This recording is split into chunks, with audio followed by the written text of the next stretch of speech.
झालं आणि पोलिसांनी तपास सुरू केला आहे का? माझी नात सकाळी 8 वाजता पोद्दार शाळेमध्ये गेली, तिचे वडील नेऊन घालत असतात. 3 वाजता माझा मुलगा घ्यायला गेला तर ते सांगू राहिले की तुमची नात घरी गेली.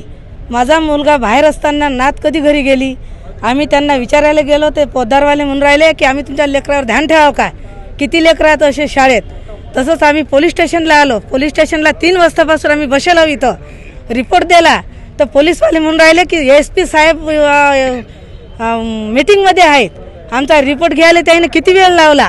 आता ते फुटेज पाहायले ना आता गेले. 3 वाजतापासून आम्ही 6 वाजले, 6 वाजेपासून 7 वाजले.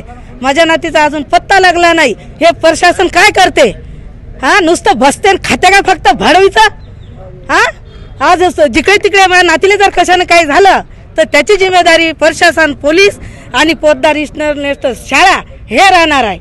याची दखल घ्या ताबडतोब. आजच्या आत महिन्यात इथं आली पाहिजे.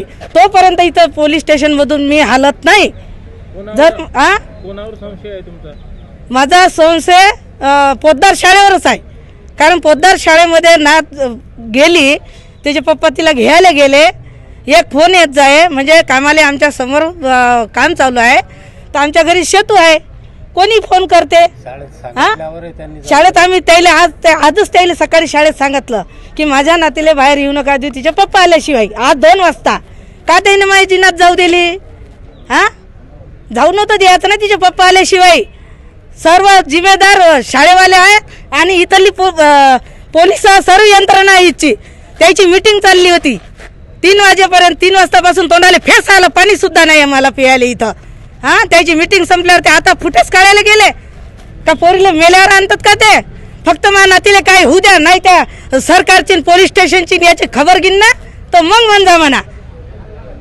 मुलगी एका नामांकित शाळेतून इंग्लिश मीडियम स्कूलमधून शाळा सुटल्यानंतर स्कूल प्रिमायसेसच्या बाहेर गेली, पण ती घरी गेलीच नाही. तर त्यांचे वडील पोलीस स्टेशनला आले होते. त्याप्रमाणे आपण BNS 137(2) अंतर्गत गुन्हा दाखल केलेला आहे आणि तपासाची चक्र फिरवलेली आहे. DB टीम याच्याकरता लावलेली आहे आणि आमचा प्रयत्न आहे की त्या मुलीचा लवकरात लवकर शोध घेऊन तिला परत तिच्या आईवडिलांच्या ताब्यात सोपवण्याचा आमचा प्रयत्न असेल. आणि जर कोणी मुलगा तिला फुसलवून पळून गेला असेल तर त्याच्यावर कठोर कारवाई आम्ही करीत आहोत.